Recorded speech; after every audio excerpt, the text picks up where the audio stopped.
Grove and Lexus of North Miami, Football Friday on AM 790 and FM 103.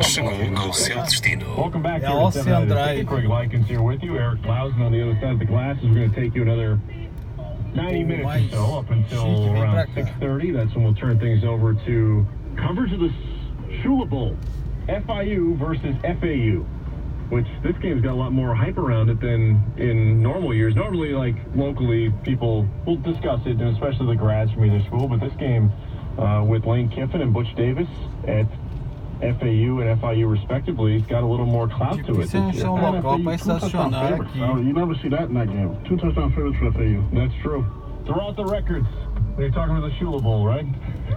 I'll give you some more details on that game coming up, but right now we continue to talk about the Miami Hurricanes. Also, if you're just tuning in, Raymal Luga, the linebacker for the Miami Dolphins, has been their starter in the middle since he got healthy and in shape. He got arrested this morning, 8:30 in the morning, at a nightclub down in Miami. We don't know the full details, though. It's being reported that he allegedly refused to pay a $40 bar tab or tab of some sort, and when asked to do so a second time, he apparently choked out or attempted to choke somebody who was asking him to pay a $40 tab. Some of those details courtesy of Andy Slater, who had that online and I think had access to the police report.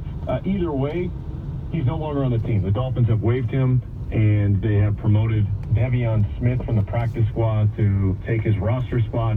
And that means that Mike Hull will be the starting middle linebacker, presumably tomorrow for the Dolphins when they take on the Tampa Bay Bucks. So we'll talk a little bit more about that, but I do want to get back to the Hurricanes conversation because I think that's more important. Them improving to 10-0 today as opposed to a Dolphins team that is 4-5 and has yet another distraction and off-the-field issue in what has been one of the more bizarre seasons in National Football League history as it pertains to those sorts of things.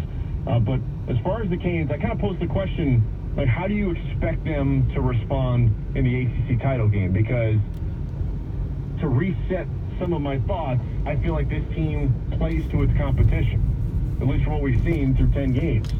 When the competition is better and that, you know, there's some questions about whether Miami can compete, they have come and played tremendous football, especially against Virginia Tech and Notre Dame. And then in the other games this year where maybe their opponents' records weren't as good or maybe they were favored or had more talent on paper, it's been a bit of a struggle. And I say a bit of a struggle because they haven't won handily. And even today, it wasn't a game that they won comfortably. I mean, the 16-point margin looks great on paper, but if you actually watch the game, they were, with 5 minutes to go in the game, only ahead 31-28. Now, that being said, they credit is due where it's due, and that you go on a 30-0 scoring run to end the game, 30 unanswered points. I mean, that's pretty darn impressive in the second half, what the Canes were able to accomplish. But at the same time, 31-28, 5 minutes to go in the game, I don't think anybody felt all that comfortable sitting in the stadium or sitting at home that they were definitely going to get the job done. And so with that in mind, I'm just curious what people think about what they will be and how they'll perform in that ACC title game.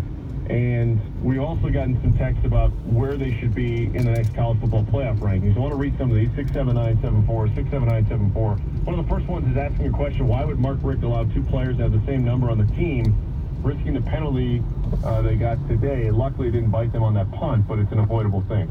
That is a strange thing that you only see in college football because there's so many players, right? You got some of the walk-ons and all that stuff that you do have sometimes players wearing the exact same number, and what you have to hope is that one of those guys doesn't have to, I guess, in an emergency situation, then play on special